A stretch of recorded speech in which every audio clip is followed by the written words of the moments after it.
Tiba-tiba pandangan saya mendadak gelap dan tubuh ini terasa melayang meski masih ada tangan seseorang yang terasa memegangi bahu saya dari belakang. Saat kedua mata saya kembali terang, pandangan saya langsung menoleh ke sekeliling. Hamparan pasir dan lautan lepas serta ketiga saudara saya beserta keempat jin penjaga mereka dan Dewi Arum Kencana lenyap. Berganti suasana dingin dan sunyi mencekam khas puncak pegunungan. Mata saya menatap liar ke sekeliling sambil berusaha bangkit. Beberapa batu pipih berukuran besar nampak berderet seperti bangku. Beberapa obor yang tertancap di 4 pohon pun nampak memendarkan api kuningnya, membuat semakin temaramnya tempat di mana saya sedang berada. Saya berusaha bangkit dari posisi tengah bersandar di sebuah pohon.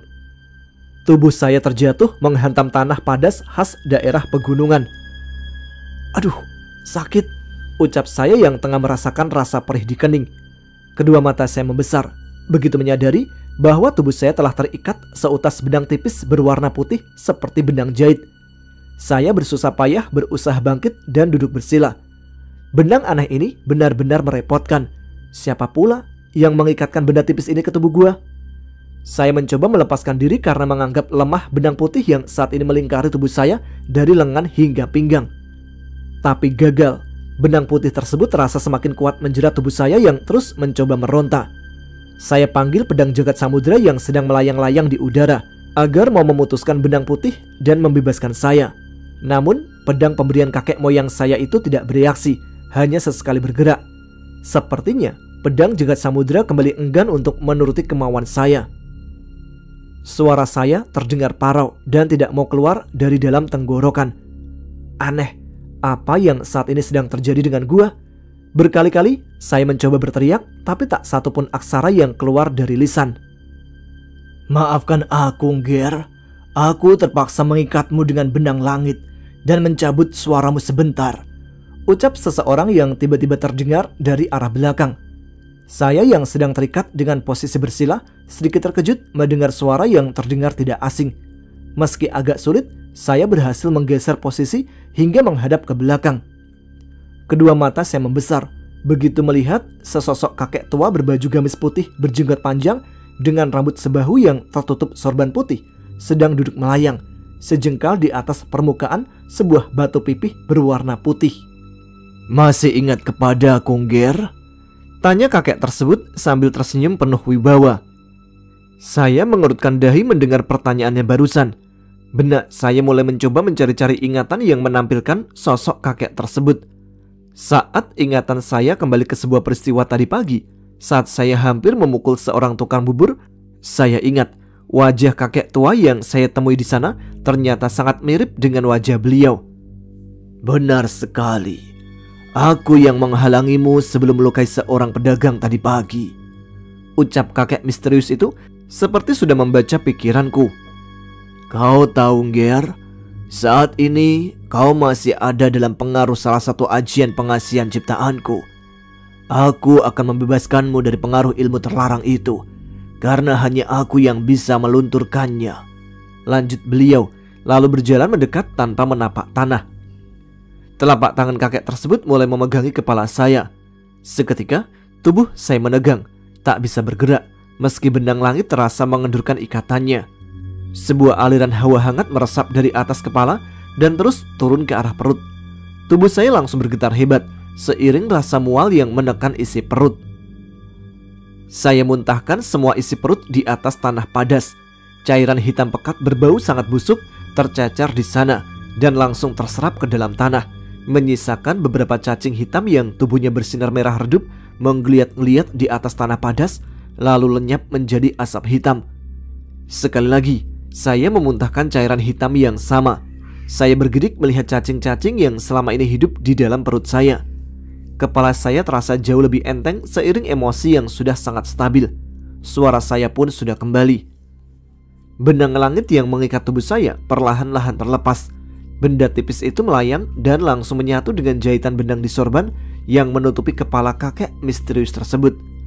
Menyadari tubuh saya sudah bebas, langsung saya bersimpuh memeluk betis kakek misterius yang telah membebaskan saya dari ilmu pengasihan yang digunakan Vini. "Ampuni aku, Eyang, aku sudah sangat bersalah," ucap saya meminta ampun dengan kedua mata berkaca-kaca. Bangunlah, Ger. Sudah, lupakan saja semuanya. Kau tidak bersalah. Perbuatanmu itu karena pengaruh ajian Raja Pengasih ciptaanku yang telah disalahgunakan oleh Raja Tungga, ucap kakek tua itu sambil kembali mengangkat kedua lengan saya untuk bangkit. Saya segera menyeka 2 tetes air mata penyesalan yang tak terasa mengalir, lalu kembali memandangi wajah bijak kakek tersebut yang sampai saat ini saya belum mengetahui nama beliau. Alhamdulillah, sekarang kau sudah terbebas dari ilmu terlarang yang bernama Raja Pengasih. Karena memang hanya aku yang bisa memulihkannya. Ajian itu bisa memutarbalikkan sifat seseorang dari baik menjadi buruk, bahkan menghancurkan hubungan cinta dengan menghilangkan semua kenangan tentang orang yang dicintai, memutarbalikkan perasaannya ke orang yang menggunakan ajian tersebut. Jelas kakek misterius itu. Saya terkejut mendengar penjelasan beliau. Pantas saja saya merasa bukan menjadi diri sendiri sejak terbangun dari mimpi basah bersama Vini. Minumlah campuran mata air dari 7 gunung berapi ini agar semua ilmu putihmu kembali, Ger. Perintahnya dengan nada lembut sambil menyodorkan sebuah kendi berwarna hitam. Tanpa basa-basi, saya langsung menerima kendi tersebut dan meminum air di dalamnya. Rasa sejuk segar dari mata air 7 gunung berapi mulai meluncur ke dalam tenggorokanku. Sesaat, tubuh saya menghangat dengan sendirinya. Kurasa kau tahu dengan cara apa kau bisa terkena ajian tersebut, Ger? Tanya kakek itu. Lewat kue dan mimpi, Eyang, jawab saya atas pertanyaan beliau sembari mengulurkan kendi ke arahnya. Kendi yang berada di pegangan tangan saya tiba-tiba lenyap tak berbekas sebelum sempat diterima kakek penolong tersebut. Lagi-lagi kesaktian kakek misterius itu membuat saya berdecak kagum. Benar sekali. Karena itulah semua makanan yang kau rasakan akan terasa pahit, sebab indera pengecapmu sudah terkunci oleh ajian itu. Tapi sepertinya gadis yang menggunakan ilmu terlarang tersebut memang mencintaimu, Ger. Aku melihatnya sengaja mengulur waktu supaya kalian tidak langsung bersetubuh. Lanjut kakek itu. Saya mengerutkan dahi begitu teringat saat Vini menyuruh saya untuk segera memanggil ketiga saudara, padahal kami hampir saja bercinta. Jika saja kau sampai bersetubuh dengan Raga Kasar, maka ilmu Raja Pengasih tidak akan mungkin bisa aku lunturkan, ucapnya lagi. Saya tercekat dan bergidik begitu mendengar kalimat beliau barusan. Berkali-kali saya mengucap syukur karena telah terbebas dari belenggu ilmu terlarang tersebut. Saya sempat berpikir tentang ucapan kakek misterius itu yang mengetahui perihal saya dan Vini yang hampir saja bersetubuh. Aku selalu mengawasimu. Begitu aku merasakan aura ilmu Raja Pengasih telah digunakan oleh seseorang. Terlebih saat aku tahu jika korbannya adalah salah satu keturunan sahabatku, Kisuta, kata kakek itu yang sepertinya sudah membaca benakku. Mohon maaf, Eyang, mengapa kedua jin penjagaku tidak mencegah ilmu Raja Pengasih itu sebelumnya? Tanya saya memberanikan diri. Kakek misterius tersebut kembali tersenyum penuh wibawa sambil mengelus jenggot putihnya dan mulai berjalan lalu duduk di atas sebuah batu pipih. Sesaat kedua matanya yang bening menatap saya seperti menyuruh untuk duduk di sebelahnya. Saya mengangguk dan mulai berjalan mendekat lalu duduk di atas batu serupa di sebelah beliau. Jangankan 2 jin penjagamu, Ger, kakek moyangmu pun tidak bisa merasakan aura ilmu tersebut. Hanya aku yang mampu. Tapi aku sempat kagum dengan Sekar Kencana yang bisa merasakan bahwa kau telah terjerat ajian Raja Pengasih meski terlambat. Walaupun akhirnya jin wanita itu beserta harimau belang putih biru penjagamu harus bertarung dan dikalahkan oleh Raja Tungga. Jelas kakek tersebut. Ingatan saya langsung terbayang di saat saya dan Vini sudah bersetubuh dalam mimpi. Ada suara samar yang memanggil disusul suara auman harimau. Rupanya suara-suara itu berasal dari Sekar dan Bayu Barata. Bagaimana dengan kedua jin penjagaku, Eyang? Apakah mereka baik-baik saja?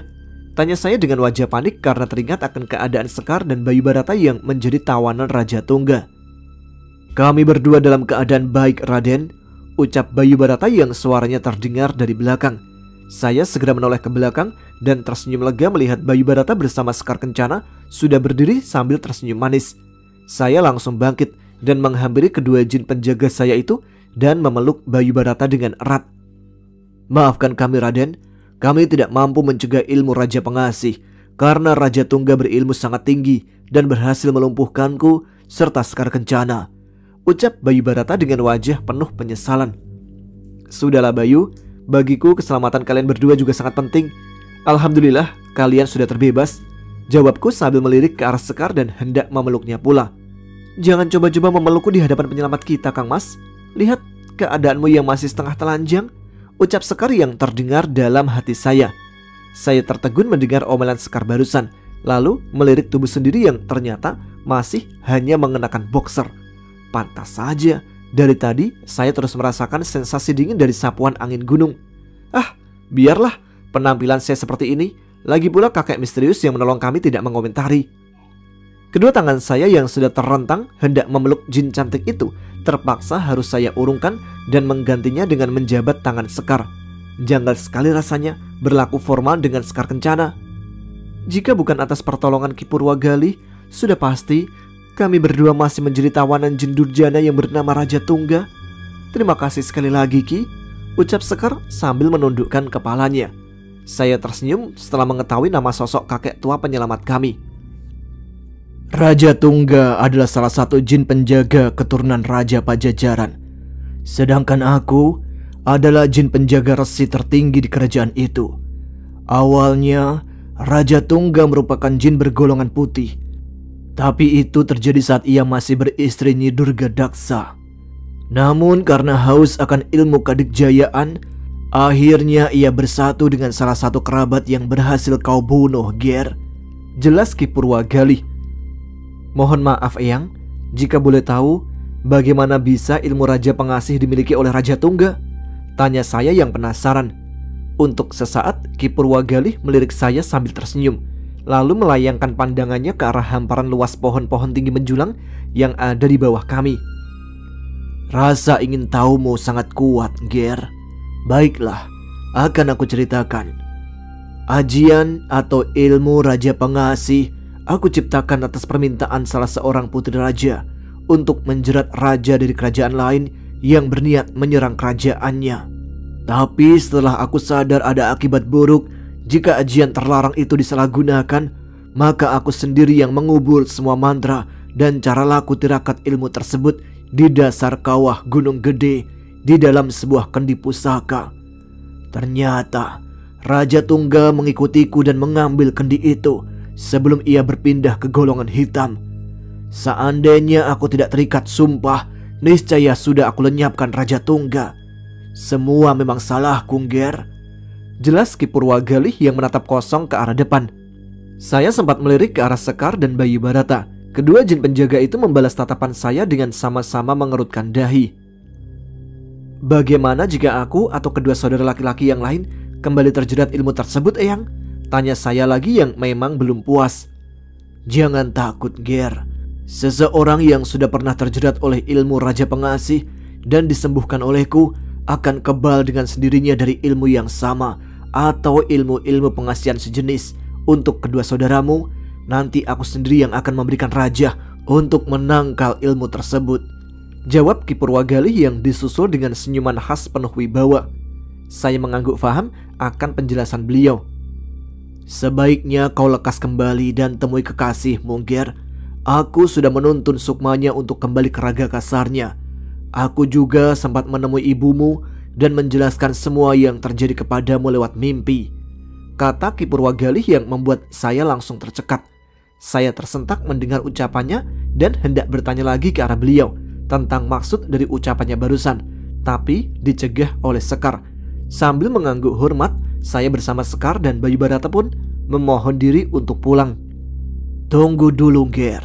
Apakah kau tidak mau membawa pedang saktimu? Tanya Ki Purwagali sambil melirik ke arah pedang jagat samudra yang masih melayang-layang di sampingnya. Saya mengangguk dan tersenyum, lalu memanggil pedang tersebut. Dengan cepat, pedang jagat samudra melesat ke arah genggaman saya. Alhamdulillah, kau telah kembali, sahabat, ucap saya dalam hati setelah pedang tersebut mau menuruti perintah saya tanpa kembali merasakan rasa terbakar di genggaman tangan. Pedang itu benar-benar telah menyatu dengan raga dan sukmamu, Ger.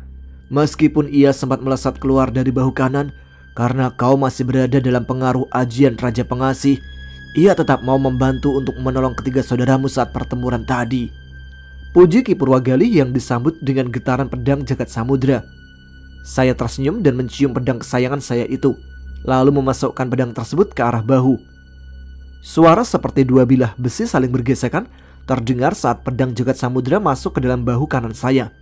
Mendadak, tenaga saya kembali bertambah seperti sedia kala begitu pedang jagat samudra bersemayam di bahu.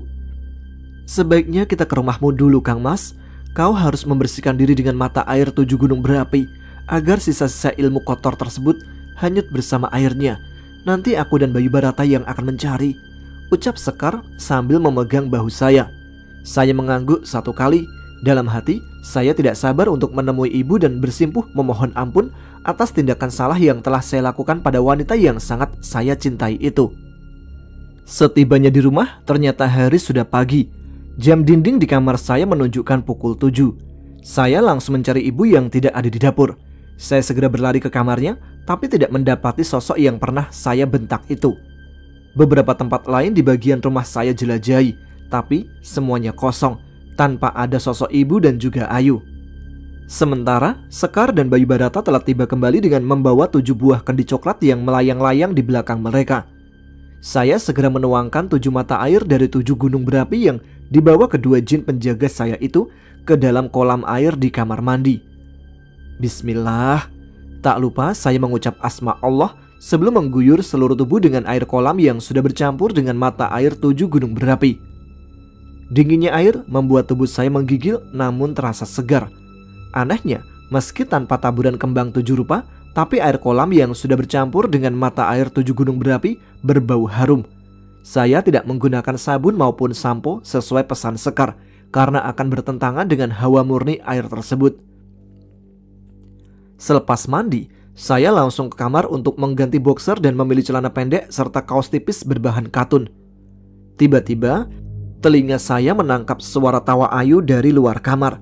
Dengan cepat, saya membuka pintu kamar dan setengah berlari mencari sosok ibu. Pandangan saya nanar saat menangkap sosok seorang wanita yang sedang menutup pintu luar dari dalam. Kedua mata ibu membesar begitu melihat saya yang berdiri mematung beberapa meter di hadapannya. Tanpa pikir panjang, saya berlari dan langsung bersimpuh di bawah kaki ibu, lalu menciumi kedua kakinya. "Ibu, maafin abang. Abang durhaka sama ibu. Tolong ampuni abang, Bu," ucap saya setengah berteriak dengan air mata yang sudah membanjiri wajah. Di benak saya kembali muncul kilasan peristiwa silam di mana saya membentak ibu, melempar kursi makan hingga menghancurkan piring dan gelas yang terjatuh dari rak. Ya Allah, berdosa sekali gua saat itu yang telah membuat air mata ibu tertumpah kembali karena amukan emosi. Sesaat, ibu pun memegangi lengan saya dan mengangkat tubuh ini untuk berdiri. Pandangan saya yang masih perih karena air mata terus tertunduk karena tak berani memandang wajah orang yang telah saya sakiti itu. Ibu langsung memeluk saya dengan sangat erat, lalu mengecup kening anak yang sudah durhaka kepadanya. Sudah, ibu sudah maafin abang," ucap ibu sambil mengangkat wajah saya yang terus tertunduk, lalu menyekap pipi saya yang masih basah oleh air mata. "Abang durhaka sama ibu, abang sudah melakukan dosa besar, maafin abang, Bu," ucap saya yang masih terisak layaknya seorang anak kecil. "Shh, abang gak durhaka sama ibu. Tidak ada satupun ibu yang akan mengutuk anaknya sendiri atas perbuatan yang anaknya lakukan tanpa sadar. Semua itu juga salah ibu. Seharusnya ibu menaruh curiga dengan kue yang dibawa temanmu. Nanti kita bicara juga soal itu ya bang," bujuk ibu yang membuat hati saya sedikit lebih tenang. "Sekarang ibu mau anak ibu yang ganteng ini senyum lagi ya? Soalnya kamu tuh jelek kalau nangis bang," goda ibu seraya tersenyum sumringah meski kedua matanya masih terjejaki oleh basahnya air mata. Saya pun mencoba untuk tersenyum sesuai permintaan beliau. "Nah gitu dong, kalau senyum kan ganteng lagi jadinya. Sini duduk sama ibu. Adek juga sini cantik," ucap ibu sambil membimbing saya untuk duduk di sofa dan memanggil adik saya yang bernama Ayu. Wanita yang sangat saya cintai itu sengaja memilih sofa yang paling panjang, lalu duduk di tengah. Saya yang sudah sedikit lebih tenang dituntunnya untuk membaringkan tubuh dan kepala di pangkuan paha kanannya, sementara kepala Ayu berada di paha kiri. Kedua tangan ibu sama-sama membelai kepala kami berdua. lembut dan terasa menenangkan sekali belayan seorang ibu. Beruntunglah bagi kita yang masih mempunyai ibu. Jika sudah tiada, hanya untayan doa yang paling ikhlaslah yang diharapkan, meskipun masih terasa tidak mampu untuk menebus segala pengorbanan seorang ibu. Sesaat saya melirik ke atas, ke wajah wanita tersayang itu yang juga masih digelayuti 2 butir air mata. Kalian berdua adalah harta ibu satu-satunya. Tidak ada perbedaan dari ibu dalam menyayangi kalian. Abang dan adik sama-sama sangat ibu cintai dan kasihi. Ibu sadar jika kadang-kadang ibu bisa terlalu mengatur, terlalu cerewet, atau bahkan terlalu mengekang, karena ibulah yang pantas untuk melakukan semua itu, ucap ibu, lalu mengecup bergantian kening kami berdua. Saya bangun dari atas pangkuan ibu dan langsung memeluk erat wanita itu untuk beberapa saat, lalu memandangi wajah beliau dengan kedua mata berkaca-kaca. Ibu jangan bilang begitu. Abang sama sekali gak keberatan jika diatur, dikekang, atau dicereweti sama ibu. Dipukul pun abang ikhlas, jika memang dengan cara itu abang bisa menebus segala kesalahan. Buat abang gak ada satupun wanita di dunia ini yang sebaik ibu. Abang sangat bersyukur menjadi anak yang terlahir dari rahim ibu, ucap saya yang tanpa terasa kembali menitikkan air mata. Adik juga sama, gak pernah kesel kalau ibu marahin adik gara-gara malas bikin PR, timpal Ayu yang langsung dibalas oleh senyuman ibu. Kemudian wanita itu merangkul kepala saya dan Ayu untuk bersandar di dadanya. Kalian berdua adalah harapan ibu dan tabungan untuk ayah serta ibu di akhirat kelak. Ibu bangga menjadi orang tua abang dan adik, kata ibu yang disusul oleh kecupannya kembali di kepala kami. Saya mengangguk, dalam hati saya bertekad untuk selalu membahagiakan ibu dan takkan lagi membuatnya menitikkan air mata. Oh iya bang, kamu lebih baik segera ke rumah sakit Fatmawati. Anggi dirawat di sana. Ucapan ibu barusan membuat saya sangat terkejut. Ingatan saya kembali ke penuturan Ki Purwagali saat menyuruh saya segera menemui Anggi yang telah ia kembalikan sukmanya ke raga kasarnya. Anggi kenapa bu? Tanya saya sambil menyeka air mata dengan wajah cemas. Ibu melirik sesaat ke arah Ayu. Sepertinya wanita itu ingin mengatakan sesuatu yang tidak seharusnya didengar oleh seorang anak kecil seperti adik saya itu. Dengan lembut, ibu menyuruh Ayu untuk masuk dan menonton televisi. Adik saya itu nampaknya mengerti. Tanpa membantah, ia langsung berjalan menuju ruang keluarga. Setelah kamu keluar dari rumah, 1,5 jam kemudian, mamanya Anggi menelpon ibu dengan nada panik mencari kamu bang. Ibu yang memang tidak tahu di mana keberadaan kamu hanya bisa menjawab kamu tidak ada di rumah, kata ibu yang terhenti karena HP dalam tas kecilnya berdering. Kata mamanya, Anggi kecelakaan bang, sekarang masih dalam keadaan koma. Semalam ibu sempat membesuk bersama Om Hendra, sementara Ayu ibu titipkan dengan Tante Septi. Kondisi Anggi cukup mengkhawatirkan. Sebaiknya kamu pergi sekarang bang, kasihan Anggi, sambung ibu dengan wajah yang juga cemas. Abang langsung ke rumah sakit sekarang bu, jawab saya yang langsung meninggalkan ibu dan setengah berlari menuju kamar untuk mengganti pakaian. Sesaat saya sempat kelimpungan mencari kunci motor di beberapa tempat, lalu menanyakan pada ibu. Bu, kunci motor abang di mana? Tanya saya dengan sedikit tergesa-gesa. Ibu yang sedang merapikan belanjaannya di dapur menatap saya dengan bingung. Loh, kan motornya kamu bawa bang, memangnya kamu pulang gak bawa motor? Kata ibu yang malah balik bertanya. Saya teringat motor yang saya tinggalkan di rumah Anggi kemarin. Saya juga lupa untuk menyuruh Rido mengambil kendaraan di sana. Tanpa pikir panjang, saya segera mengambil kunci mobil ayah dan berlari ke garasi. Hati-hati bang, jangan ngebut, teriak ibu dari belakang. Sedikit cepat, saya melajukan mobil ayah menuju rumah sakit Fatmawati. Tapi karena macet, mau tidak mau, saya harus belajar untuk bersabar lagi. Seandainya menggunakan motor, saya mungkin sudah sampai di rumah sakit sejak tadi. Sejak mendengar berita tidak mengenakkan dari ibu, pikiran saya terus teringat sosok Anggi. Hampir 1,5 jam perjalanan yang saya tempuh dari Depok ke Fatmawati. Hari Minggu memang bukan hari yang tepat untuk keluar menggunakan mobil. Depok bisa sangat macet pada hari tersebut. Begitu tiba di rumah sakit, saya segera mencari ruang ICU setelah menanyakan di mana pasien bernama Anggi Angelita Hapsari dirawat kepada petugas rumah sakit. Saya langsung naik ke lantai 4 gedung instalasi Bougainville menggunakan lift. Sebuah papan di sudut atas sebuah ruangan tertulis Intensive Care Unit alias ICU, dan saya langsung menghampiri beberapa staf berseragam putih yang nampak sedang sibuk di belakang sebuah meja melingkar. Pagi, Sus, maaf mau tanya, pasien atas nama Anggi Angelita Hapsari masih dirawat di ICU? Tanya saya dengan wajah masih menyiratkan sedikit kecemasan. Sebentar ya mas, saya lihat di daftar pasien dulu, jawab suster berhijab putih itu dengan cukup ramah. Saya mengangguk masih berdiri sambil menyanggahkan dua telapak tangan di atas meja melingkar itu, menunggu kabar yang seyogyanya akan saya terima. Mudah-mudahan sebuah kabar baik, harap saya dalam hati. Mohon maaf mas, pasien atas nama Anggi Angelita Hapsari sudah tidak ada, jawab suster tadi. Jantung saya terasa berhenti berdetak mendengar kabar dari suster tersebut. Tubuh saya langsung terkulai lemah hingga merosot duduk di lantai. Sambil bersandar di bawah meja melingkar, tatapan mata saya menatap kosong ke arah depan. Kedua mata saya mulai terasa perih dan basah seiring menghangatnya bahu kanan.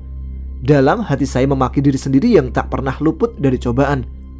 Ujian apa lagi ini ya Rob? Ucap saya dengan suara lirih sambil menutup wajah dengan kedua telapak tangan. Mas, kenapa?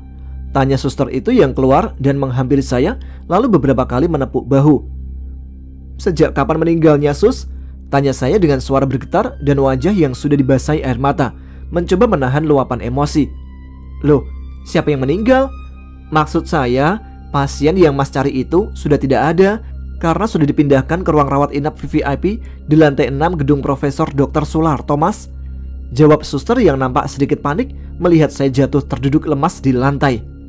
Astagfirullahaladzim, saya kira suster tadi bilang pacar saya sudah meninggal, saut saya sambil berdiri dan menyeka air mata yang mengalir. Masnya aja yang langsung jatuh lemas, padahal saya belum selesai menjelaskan, ucap suster dengan sedikit tertawa geli.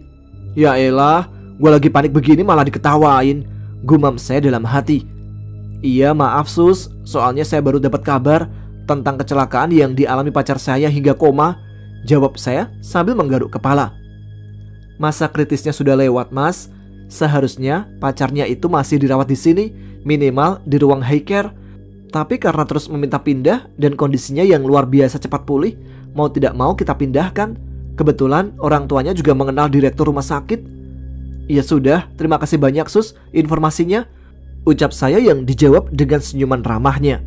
Saya langsung berlari menuju lift. Dua penampakan seorang anak kecil berwajah pucat yang sedang digandeng seorang wanita berwajah menyeramkan ada di sudut lift. Saya menajamkan pandangan begitu masuk, tapi malah dibalas suara desisan dari anak kecil itu sesaat sebelum mereka menghilang. Di luar, saya sempat menanyakan letak gedung Profesor Dr. Sularto pada petugas kebersihan. Setelah mendapatkan jawaban, segera saya mempercepat langkah. Sebuah gedung bertingkat dengan nuansa cat berwarna biru menjulang tinggi di hadapan saya. Tertera deretan tulisan besar sesuai dengan gedung yang sedang saya cari. Tanpa pikir panjang, saya masuk ke dalam lift dan menuju lantai 6. Di lantai itu, saya segera menemui suster untuk menanyakan nomor kamar VVIP tempat Anggi dirawat. Begitu tiba di sebuah kamar dengan nomor sama seperti yang disebutkan suster, saya mengetuk pintunya 2 kali. Seorang gadis yang wajahnya nampak tak asing membuka pintu kamar.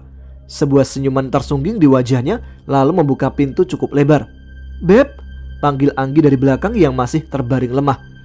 Wajahnya yang sedikit pucat tersenyum bahagia melihat saya yang masih berdiri di depan pintu. Miris sekali melihat gadis yang sangat saya cintai itu dalam keadaan seperti ini. Kepalanya nampak dibalut perban melingkar, sama seperti tangan kirinya yang terpasang gips. Leher Anggi juga terbalut sebuah pembalut leher yang membatasi gerak kepalanya. Gadis berambut sebahu yang membukakan pintu terlihat melempar senyuman lalu pergi keluar kamar. Sepertinya sengaja memberikan kesempatan pada saya untuk bisa berduaan dengan Anggi. Pandangan saya tertegun menatap Anggi yang harus beberapa kali merasa terluka oleh perbuatan maupun perkataan saya. Sambil melangkah, tanpa terasa 2 butir air mata menetes dari kedua mata saya. Maaf ya Beb, aku gak bisa peluk kamu saat kamu menangis, ucap Anggi sambil memaksakan diri untuk tersenyum. Saya pun membalas senyuman Anggi untuk sesaat, meski dalam hati merasa tak pantas mendapatkan senyuman manis dari gadis itu. Lalu saya menggeser sebuah kursi kayu kecil ke sisi kanan ranjang rumah sakit yang ditiduri Anggi. Perlahan, saya kecup kening Anggi dengan sangat lembut untuk beberapa saat, hingga 2 tetes air mata jatuh di atas pipinya. Tangan gadis itu nampak bergerak ke atas dan menyeka air mata saya yang masih mengalir. Saya tersenyum kembali, lalu menggenggam jari-jari tangan Anggi dan menciuminya penuh perasaan. "Maafin aku sayang," bisik saya ke telinga Anggi dan membenamkan wajah di rambutnya yang tebal. "Kamu gak salah, Beb. Aku sudah tahu semuanya," jawab Anggi sambil tersenyum dengan telapak tangan yang meraba pipi. Saya pandangi wajah Anggi yang terhias luka memar di dagu dan sobekan kecil di tepi bibirnya. Bayangan peristiwa di mana saya mencium bibir Vini di hadapan gadis itu kembali terbayang. Sungguh luar biasa cintanya Anggi kepada saya hingga masih mau memaafkan.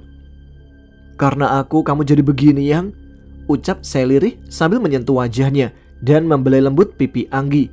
Satu butir air mata nampak mengalir ke bawah telinganya. Dengan lembut saya seka air mata itu dan satu butir lagi air mata di mata sebelah kiri gadis itu. "Aku pengen banget peluk kamu, Beb. Aku mau cubit pinggang kamu juga." "Aku janji, sebisa mungkin aku gak akan bikin air mata kamu menetes lagi karena kesalahanku, Yang," jawabku dengan tulus lalu mengecup kening Anggi yang terbalut perban melingkar. "Aku juga janji, sebisa mungkin akan terus mendampingi kamu, Beb, apapun rintangannya," ucap Anggi sambil menitikkan air mata. "Sayang, Papa bawa boneka kesayangan kamu nih." Suara seseorang terdengar dari arah pintu.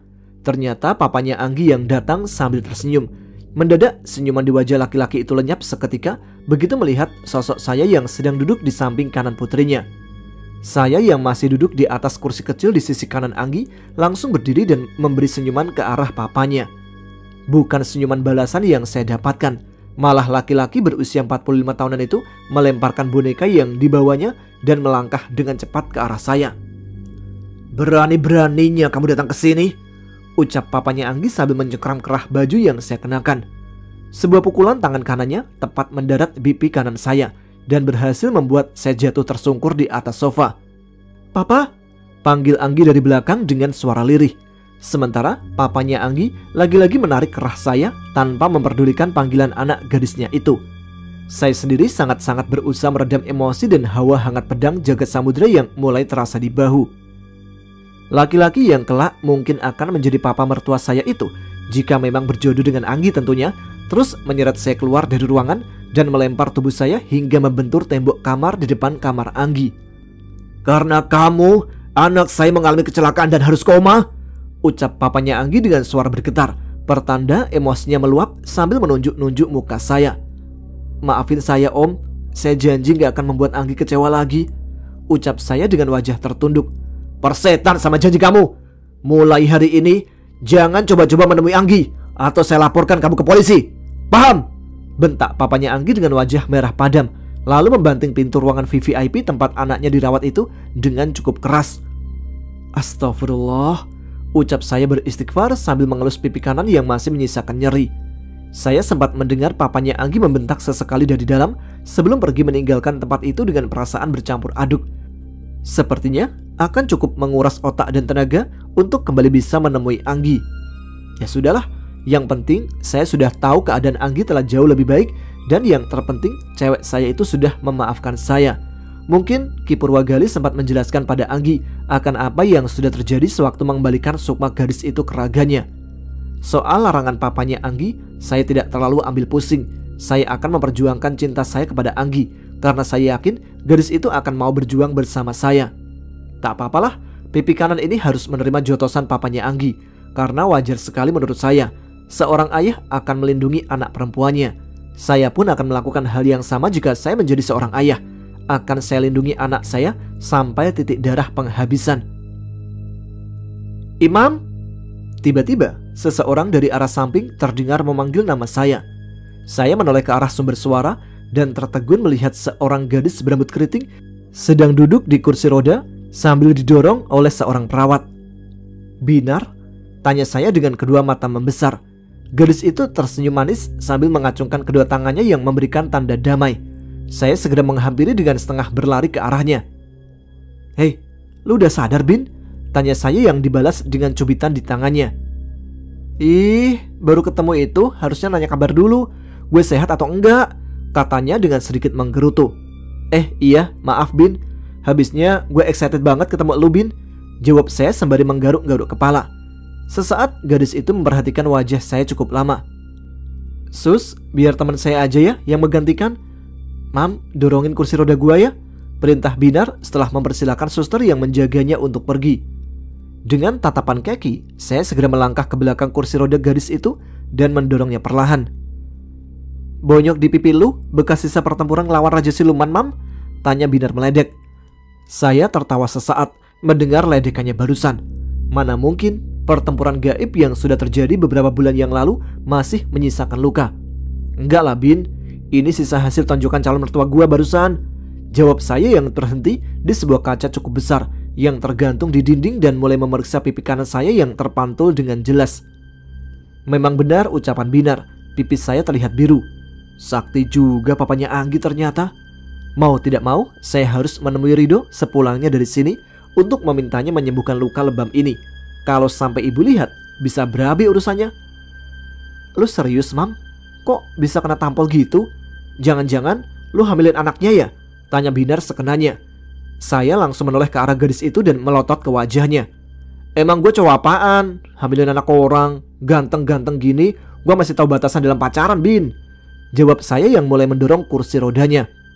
"Emang sih ganteng, tapi dulu sebelum dibikin bonyok sama calon mertua," ejek Binar lagi. Saya yang mendengar cuma tersenyum kecil.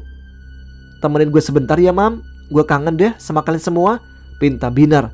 Saya yang berdiri di belakangnya menganggukkan kepala. Ingatan saya kembali ke saat pertempuran melawan Raja Siluman, di mana gadis itu memegang andil cukup besar untuk melenyapkan salah satu angkara murka. Binar terus meminta saya mendorongnya hingga tiba di sebuah kafe kecil di dekat pintu masuk. Saya mendorong kursi roda Binar menuju meja yang ada di pojok. Saya sempat menawarkan gadis itu untuk memilih tetap duduk di kursi roda atau pindah ke kursi kafe dengan cara saya gendong. Binar memilih untuk tetap di kursi roda karena lebih nyaman menurutnya. Kalian sempat hilang ingatan gak setelah pertempuran itu, Mam?" tanya Binar dengan wajah antusias.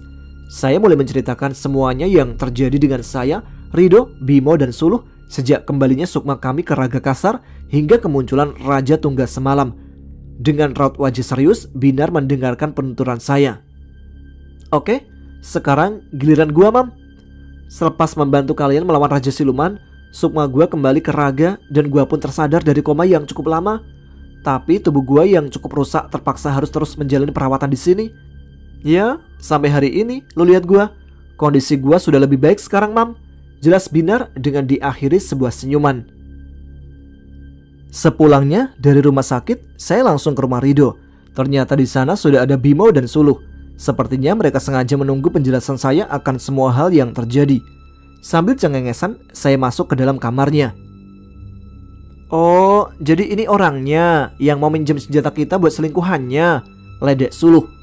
"Yang lalu biarlah berlalu. Saatnya kita kembali berjalan bersama, saudara-saudara," ucap saya menimpali ledekan Suluh. Suluh terlihat mencibir sesaat.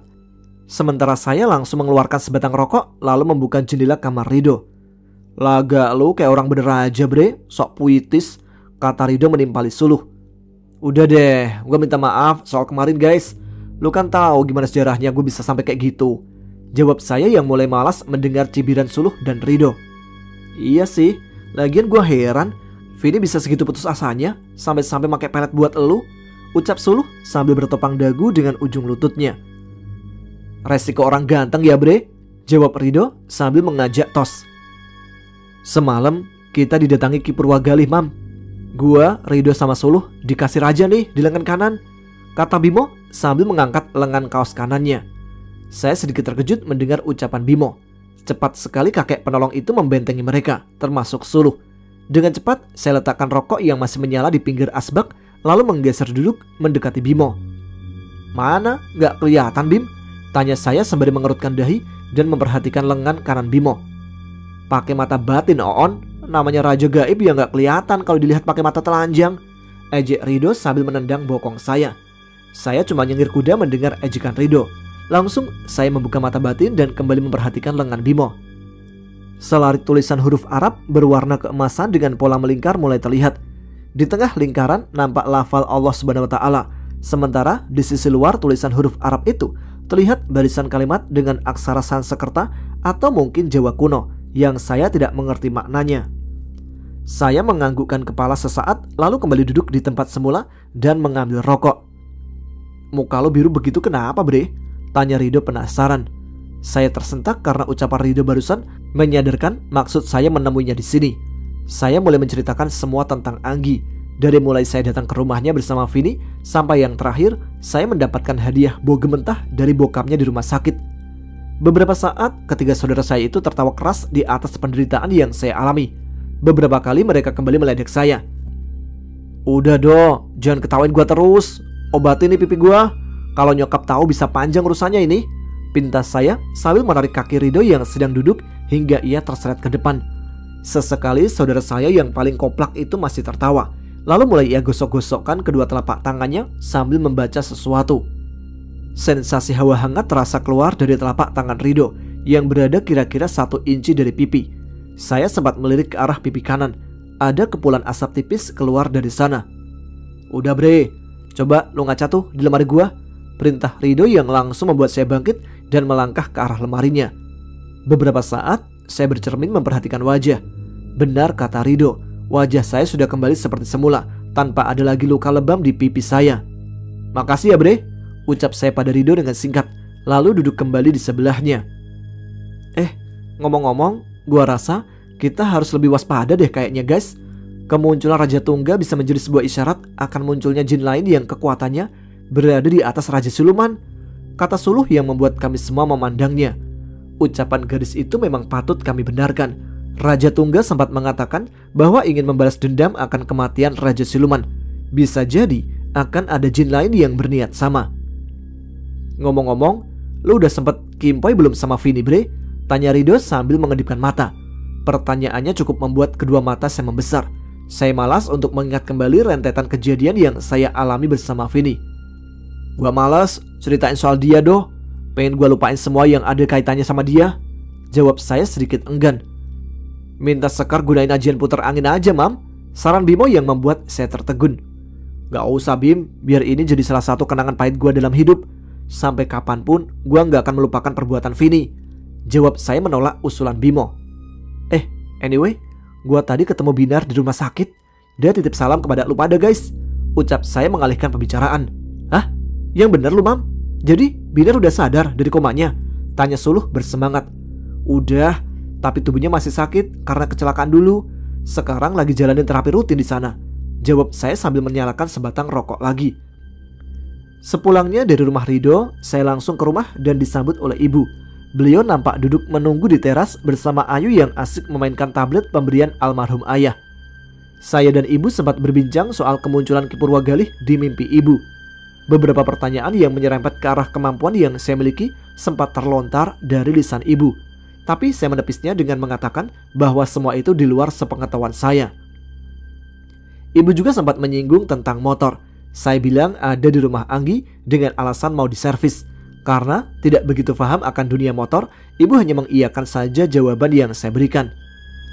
Saat saya hendak masuk ke dalam rumah menyusul ibu, terdengar ada suara mobil masuk ke dalam pekarangan rumah yang kebetulan pagarnya masih terbuka cukup lebar. Saya berhenti dan menoleh ke arah 2 orang polisi yang kekar dari dalam mobil berwarna merah. Ingatan saya langsung tertuju ke ancaman papanya Anggi saat masih di rumah sakit.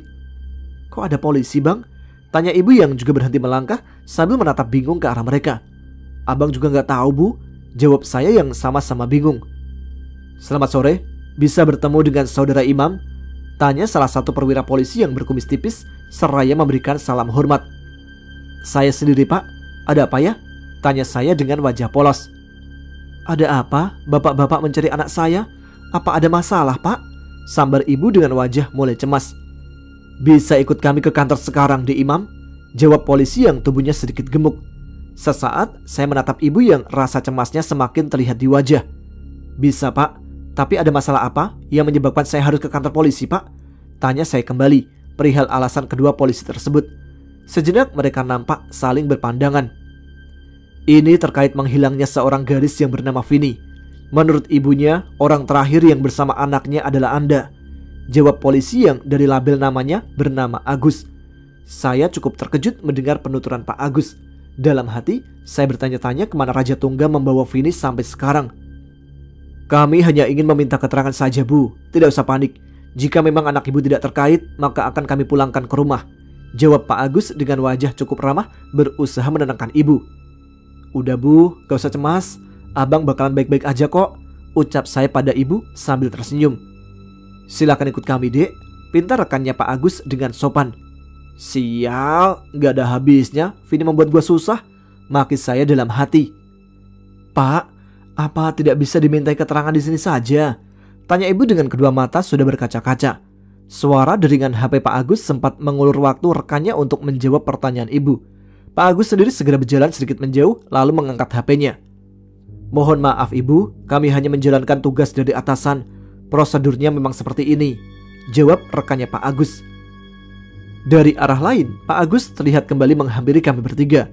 Sesaat laki-laki itu sempat mengajak rekannya untuk berbicara empat mata, beberapa langkah dari posisi saya dan ibu. Lalu mereka berdua kembali mendekat. Saya barusan mendapatkan telepon dari keluarga pelapor. Mereka mencabut laporannya karena anak gadis mereka ternyata sudah kembali dalam keadaan sehat. Ini artinya kami tidak jadi membawa D. Imam ke kantor kepolisian, kata Pak Agus dengan senyuman tersungging ke arah ibu. Alhamdulillah ya Allah, ucap ibu mensyukuri. Saya juga sedikit lega mendengar penjelasan perwira polisi yang bernama Pak Agus barusan. Tapi jika kami membutuhkan keterangan lanjutan, kami harap D. Imam bersedia membantu, pinta Pak Agus. Siapa? Jawab saya singkat. Baiklah, kami berdua mohon diri. Maaf jika sudah mengganggu. Selamat sore, pamit Pak Agus yang disusul oleh temannya. 3 hari semenjak bebasnya saya dari pengaruh ajian Raja Pengasih, saya kembali menjalani aktivitas rutin. Pagi sampai sore bekerja dan malamnya kuliah, menggunakan mobil ayah sebagai transportasi utama. Beberapa kali saya sempat bertemu Carla sedang berjalan beriringan dengan seorang senior laki-laki. Dari tatapan si senior itu, jelas terlihat ia tidak suka ketika saya menyapa Carla dan gadis itu membalas sapaan saya dengan hangat. Sepertinya cemburu. Iya, cemburu. Sebagai sesama laki-laki, saya tahu bagaimana betenya muka kalau cewek yang kita taksir berbicara hangat dengan laki-laki lain. Dengan Renata, saya jarang melihat gadis itu. Pernah sekali saya berpapasan jalan dengannya. Seperti biasa, dia masih kaku dan bersikap dingin. Sementara jin penjaganya malah selalu menatap tajam ke arah saya. Saya nggak mau mencari masalah dengan jin yang kesaktiannya lebih tinggi dibandingkan Sekar itu. Kecuali jika memang makhluk tersebut yang mencari gara-gara, maka saya akan bersiap memasang badan. Sedangkan Anggi, saya juga heran. Semenjak papanya mengelus muka saya dengan kepalan tangan, sejak itu pula komunikasi kami terputus. Beberapa pesan WA, BBM, sampai Line selalu nampak tak terkirim. Di telepon pun tak aktif.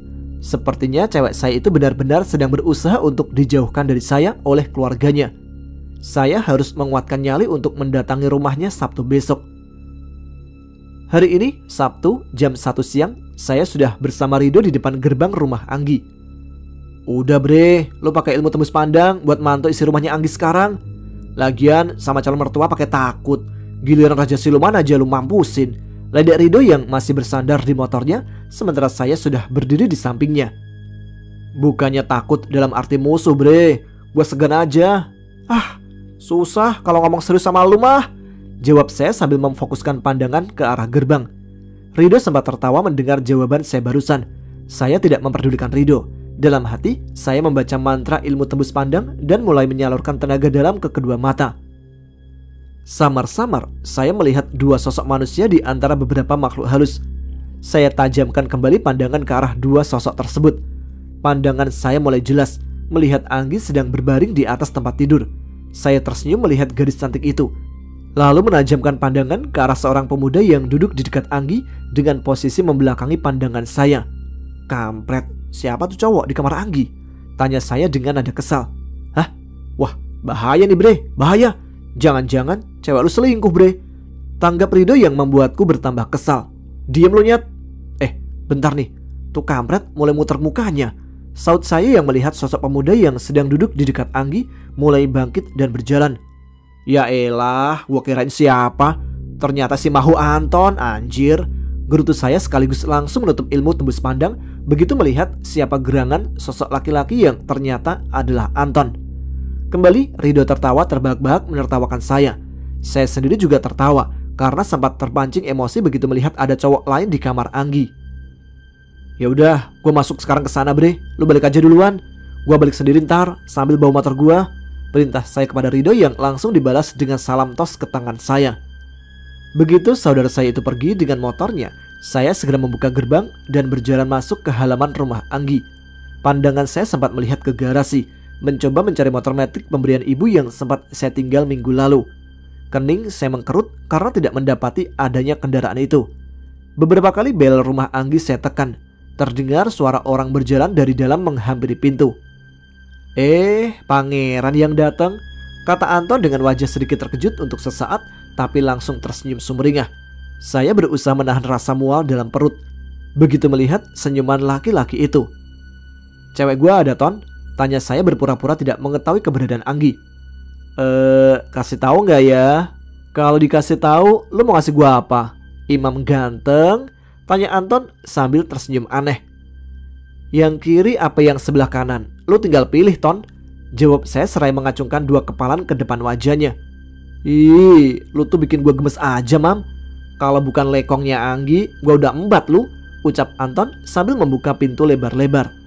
Minggir lu pikir gua jemuran, main embat aja. Balas saya seraya melewati tubuhnya yang masih ada di depan pintu. Segera saya menaiki anak tangga yang menuju kamar Anggi. Suara langkah kaki Anton terdengar menyusul di belakang. Perlahan saya membuka pintu kamar Anggi. Gadis itu tampak sedang tertidur dengan dua penutup mata berwarna hitam dan kedua telinga disumpal headset. Saya berjalan dengan berjinjit, lalu mendekati sosok Anggi yang terlihat cantik dalam tidurnya. Sebuah kecupan saya berikan dengan lembut di bibirnya. Anggi nampak sangat terkejut dan bangkit, lalu langsung membuka penutup matanya dengan tangan kanan. Anton, lu udah gila? Teriakan Anggi sesaat terputus begitu melihat saya sedang duduk di sisi ranjangnya. Pandangan gadis itu yang sempat melotot langsung berubah mengecil.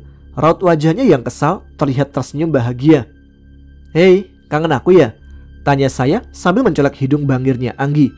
Banget, teriak gadis itu yang langsung memeluk saya dengan erat, namun langsung berganti dengan meringis kesakitan. Saya menyuruh Anggi untuk hati-hati mengingat kondisinya belum pulih benar. Habisnya kangen kamu, Beb. Oh iya, maafin papa aku ya. Aku marah banget sama papa. Gak tahu apa-apa, tapi udah main pukul kamu, kata Anggi dengan suara sedikit merajuk. Gak boleh begitu, Yang. Wajarlah papa marah sama aku, karena aku yang bikin kamu sampai kecelakaan kan? Jawab saya kembali mencoba menasihati Anggi. Aku gak mau ingetin soal itu lagi, Beb, ucap Anggi lirih. Iya. Yaudah, gak usah diingat lagi, sayang. Aku malas dengernya, saut saya dingin, mencoba mengusir bayangan kejadian tersebut. Beb, panggil Anggi singkat. Iya, kenapa, Yang? Jawab saya cukup singkat pula.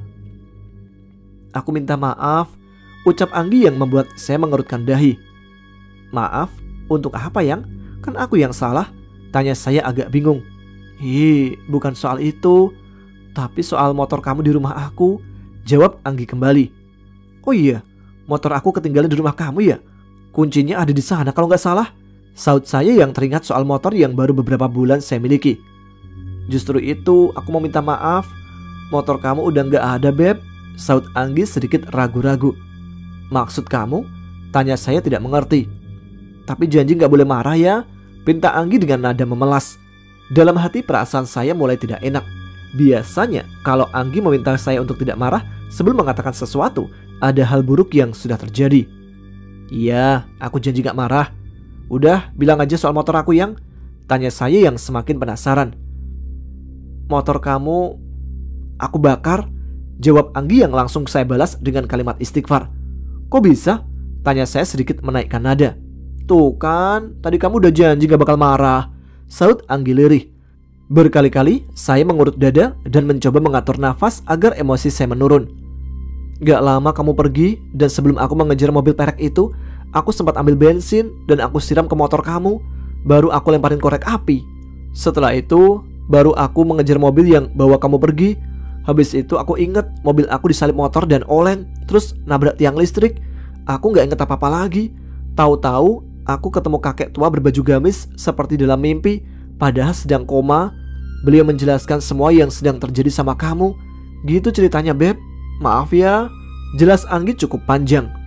Saya menarik nafas panjang dan mengeluarkannya perlahan. Pikiran saya langsung tertuju kepada ibu. Gimana caranya menjelaskan kepada beliau perihal motor saya yang sudah pasti tidak bisa digunakan lagi. Beb, kok diam? Marah ya? Kamu bisa pakai motor yang aku beli buat kamu. Jangan marah ya Beb, lanjut ibu. Iya, tapi aku bingung mau menjelaskan ke ibu gimana sayang. Motor itu kan pemberian ibu, jawab saya dengan nada lemah. Kamu tenang aja Beb, nanti biar aku, calon menantunya, yang jelaskan ke ibu, jawab Anggi dengan yakin.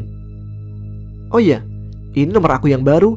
HP aku dibanting papa soalnya. Kartunya juga dibuang di tong sampah rumah sakit, kata Anggi sambil merogoh saku celana jeans saya dan mengeluarkan HP kepunyaan saya, lalu mengetik nomor telepon baru miliknya. Gi, bokap lu kayaknya datang deh. Mobilnya masuk gerbang tuh, ucap Anton yang sempat kami lupakan keberadaannya, yang sedang berdiri menyibak tirai kamar Anggi. Papa Beb, kata Anggi dengan wajah panik.